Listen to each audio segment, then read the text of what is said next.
Hello everyone, welcome back to my channel Logic Gainers. My name is Nida. तो आज के video में हम लोग कंटिन्यू करने वाले हैं क्लास 7th का साइंस का chapter number 14 which is electric current and its effect. इसी की जो लास्ट वाली जो वीडियो थी उसमें हम लोगों ने ये देखा था कि जो सर्किट हम यूज करते हैं उसमें हम डिफरेंट कंपोनेंट्स का यूज करते हैं। उन कंपोनेंट्स के कुछ सिंबल्स होते हैं, ठीक है, जो हम सर्किट को ड्रॉ करने में यूज होते हैं। तो कौन कौन से सिंबल्स हैं वो सारी चीजें हम लोगों ने देखी थी। इसके अलावा बैटरी क्या होती है, सेल और बैटरी में क्या डिफरेंस है, वो सारी चीजें हम लोगों ने डिटेल में देखी थी। अगर आपने अभी तक वो वीडियो नहीं देखी है तो प्लीज सबसे पहले जाकर के वो वीडियो देख लें। उससे क्या है कि आपको आगे का जो चैप्टर है वो इजीली समझ में आ जाएगा, आसानी होगी, है ना। तो चलो फिर हम स्टार्ट करते हैं हमारी वीडियो। तो आज का टॉपिक है heating effect of electric current. जो इलेक्ट्रिक करंट होता है ना, उसकी कुछ प्रॉपर्टीज होती हैं। जब भी कोई करंट अगर किसी भी सर्किट के थ्रू पास हो रहा है तो एक हीट प्रोड्यूस करता है। वो उससे रिलेटेड जो भी एक्टिविटीज है वो आज की वीडियो में हम लोग देखने वाले हैं।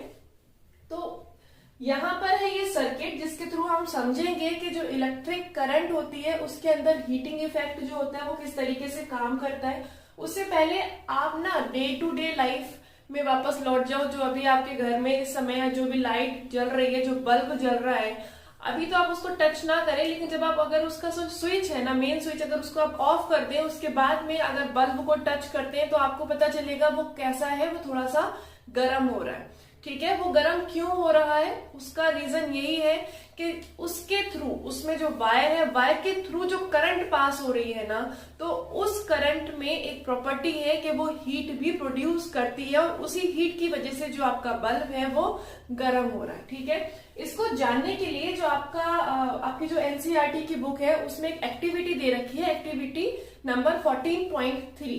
तो उसको हम लोग यहाँ पर डिस्कस करने वाले हैं। यहाँ पर ये हमने सेटअप लिया है। लास्ट वाली वीडियो में हम लोगों ने ये चीज देख ली थी कि ये सिंबल हमारा होता है सेल का, ठीक है। ये हो गया हमारा सिंबल स्विच का, ठीक है। अब क्या हो गया, यहाँ पर हमने दो नेल्स लिए जो कि हमने एक बोर्ड पर लगा दी है। बोर्ड पे लगाने के बाद में हमने कुछ ऐसा सेटअप कर लिया है कि वायर के थ्रू एक सेल कनेक्ट कर दिया है और एक स्विच कनेक्ट कर दिया। अभी जो हमारा स्विच है वो क्या है, ऑफ पोजिशन में है, ठीक है। इसके बाद में जब ये जो दोनों हमारे नेल्स हैं इसको हमने आपस में तो कनेक्ट कर लिया थ्रू अ वायर, जिसमें हमने बीच में सेल और एक स्विच लगा दिया है, बट इनको आपस में कनेक्ट करने के लिए हमने नॉर्मल वायर का यूज नहीं किया है। हमने यहाँ पर नाइक्रोम वायर का यूज किया है। नाइक्रोम में एक वायर आते हैं जो नॉर्मली हीटर्स वगैरह में यूज किया जाता है। अब सवाल ये उठता है कि हम यहाँ पे नाइक्रोम का ही क्यों यूज कर रहे हैं। नाइक्रोम वायर के अंदर कुछ क्वालिटी होती है। जैसे सबसे पहले क्या चीज होती है कि नाइक्रोम वायर का जो मेल्टिंग पॉइंट होता है वो काफी ज्यादा हाई होता है, ठीक है। ये जल्दी से मेल्ट नहीं होता, ब्रेक नहीं होता है। ओके, इसकी सेकंड, इसके अंदर क्या क्वालिटी होती है कि इसका हाई रेजिस्टेंस होता है। मतलब जितनी ज्यादा इसके अंदर टेम्परेचर बढ़ेगा, जितना ज्यादा इसका जो हीट है वो बढ़ेगी इस वायर के अंदर, उसके साथ ही साथ क्या होगा, जो रेजिस्टेंस है वो भी बढ़ जाएगा। रेजिस्टेंस बढ़ने से क्या होता है कि कभी भी अगर रेजिस्टेंस बढ़ रहा है तो उसकी वजह से जो करंट है ना, करंट के इनवर्सली प्रोपोर्शनल होता है, मतलब कि जस्ट उल्टा चलता है, ठीक है। तो यहाँ पर क्या हो रहा है कि रेजिस्टेंस जितना ज्यादा बढ़ेगा करंट हमें उतना ही कम यूज करना पड़ेगा।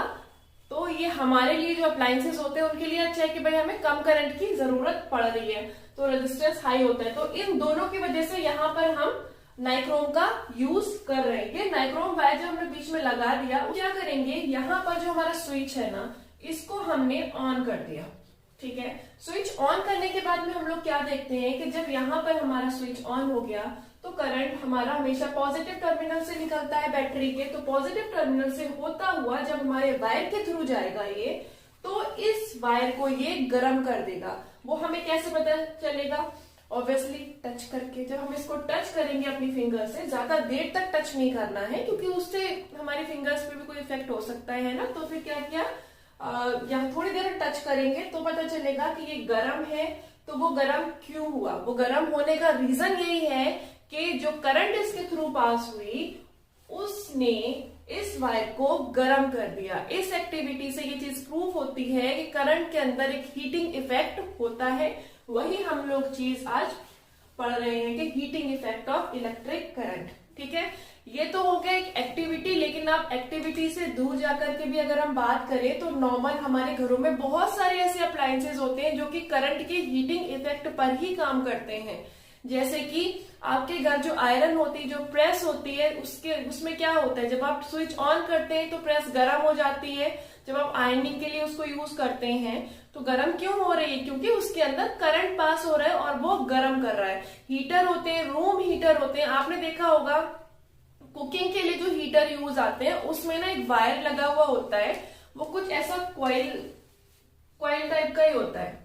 ठीक है, इसको हम लोग एलिमेंट बोलते हैं। ठीक है, तो ये जो एलिमेंट होता है ये भी किससे बना हुआ होता है? ये भी नाइक्रोम वायर से ही बना हुआ होता है due to its high melting point. मतलब ये काफी ज्यादा, इसका जो मेल्टिंग पॉइंट होता है काफी हाई होता है, जिसकी वजह से कितना भी इसमें करंट पहुंच जाए तो ये गर्म हो जाता है, लेकिन ये ब्रेक नहीं होता है, ये डैमेज नहीं होता है। ठीक है, ना तो ये मेल्ट होता है।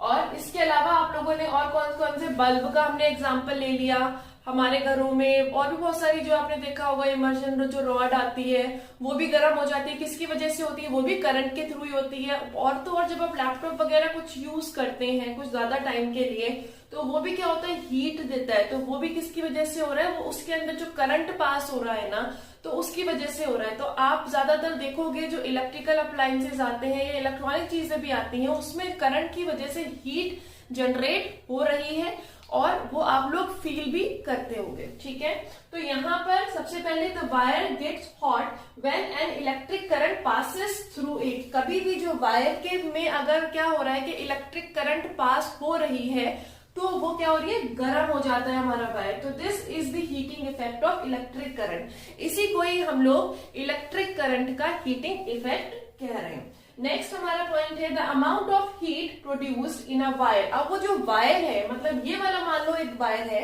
इसमें अब जो भी करंट पास हो रही है, ठीक है, उससे जो भी हीट जनरेट हो रही है वो किस चीज पर डिपेंड करेगी?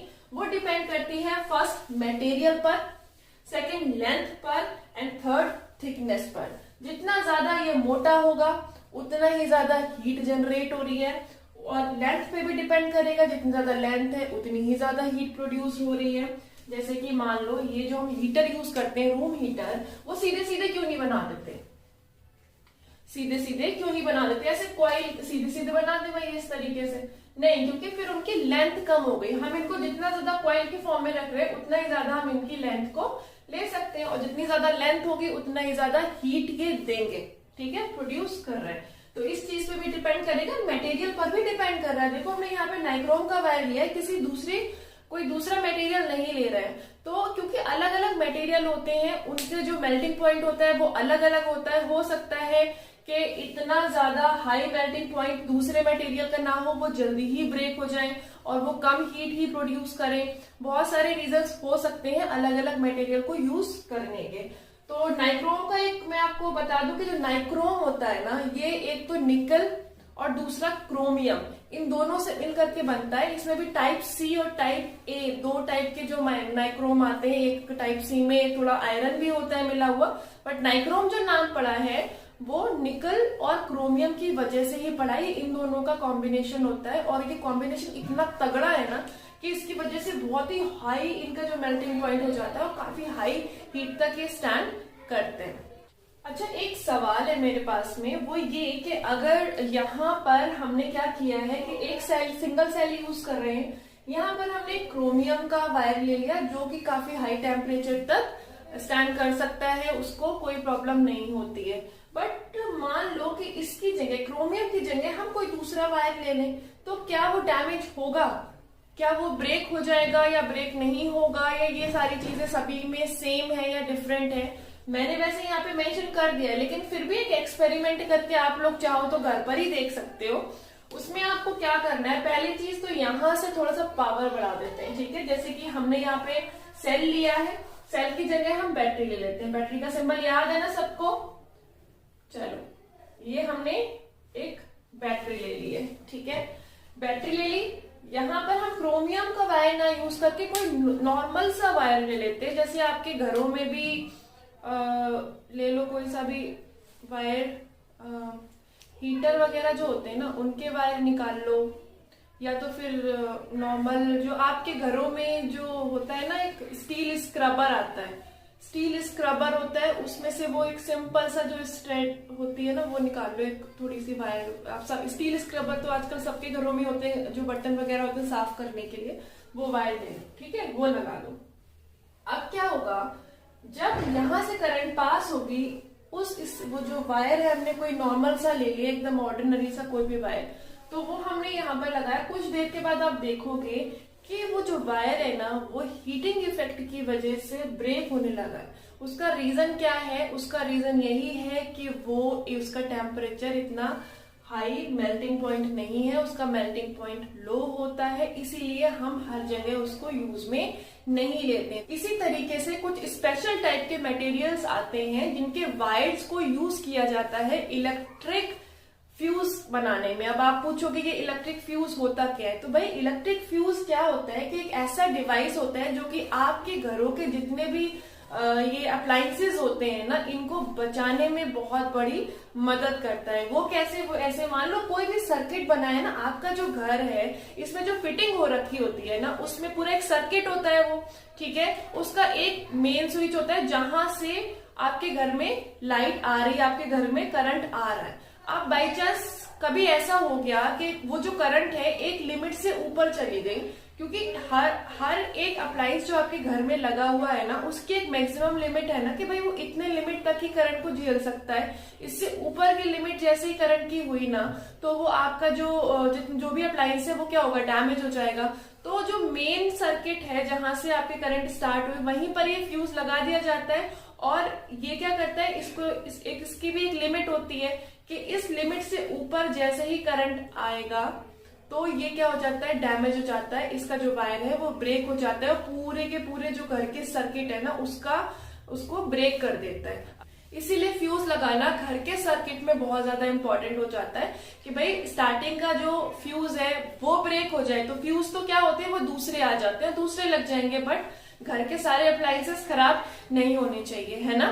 तो ये चीज आपको वो क्लियर हुई है। अब फ्यूज के अलावा क्या होता है कि आजकल के टाइम पे एमसीबी यूज होती है। एमसीबी क्या होती है, मिनिएचर सर्किट ब्रेकर। वो क्यों यूज हो रही है, उसका रीजन ये है कि जो फ्यूज होते हैं, फ्यूज तो क्या करते हैं, ब्रेक हो जाते हैं, ठीक है। जब अगर करंट ओवर लिमिट हो गया तो फ्यूज ब्रेक हो जाएगा। उस टाइम पे आपको एक नया फ्यूज क्या उस टाइम अपने आप को ही खराब कर दिया, तो उसकी जगह पे आपको रिप्लेस करके एक नया फ्यूज लाना पड़ेगा। बट मिनिएचर सर्किट ब्रेकर मतलब जो एमसीबीज होते हैं वो क्या करते हैं, बस वो डाउन हो जाते हैं, मतलब वो अपने आप को डैमेज नहीं करते, अपने आप को खराब नहीं करते डिवाइसेस, बल्कि वहां पर पावर का कट कर देते हैं। वो ऑटोमेटिक एक सिस्टम होता है जहां से जो ऑफ, एक तरीके से ये स्विच जो होता है ना हमारा, इसकी तरह काम करते हैं कि जैसे ही वो वहां पे पता चलता है कि इस लिमिट से ऊपर करंट आ रहा है तो स्विच ऑफ हो जाता है, मेन स्विच ऑफ हो जाता है, तो करंट अंदर घर में आपके जो सर्किट है उसमें जा ही नहीं पाता। और आपने देखा होगा कभी एमसीबी में स्विच डाउन हो जाता है नीचे, फिर खुद से करना पड़ता है, इसका मतलब आपके घर में करंट ज्यादा आने वाली थी, वो स्विच को बंद कर दिया ऑटोमेटिकली। तो वो एक ऑटोमेटिक सिस्टम होता है, एक ऑटोमेटिक डिवाइस होता है जो कि ऑटोमेटिकली ऑफ हो जाता है एक लिमिट से ऊपर करंट आने पर। तो आपको बार बार उसको चेंज करने की जरूरत नहीं पड़ती, इसीलिए आजकल के टाइम में फ्यूजेस को रिप्लेस किया जा रहा है एमसीबी से। तो आई होप आपको ये चीज क्लियर है, जो है heating effect of electric current. अब हम बात करते हैं क्या सिर्फ और सिर्फ यही इफेक्ट होता है, इसके अलावा करंट का कोई दूसरा इफेक्ट नहीं होता। तो आपको मैं बता दूं एक और भी करंट का बहुत अच्छा इफेक्ट होता है, which is called magnetic effect, जो कि हम पढ़ने वाले हैं हमारी नेक्स्ट वीडियो में।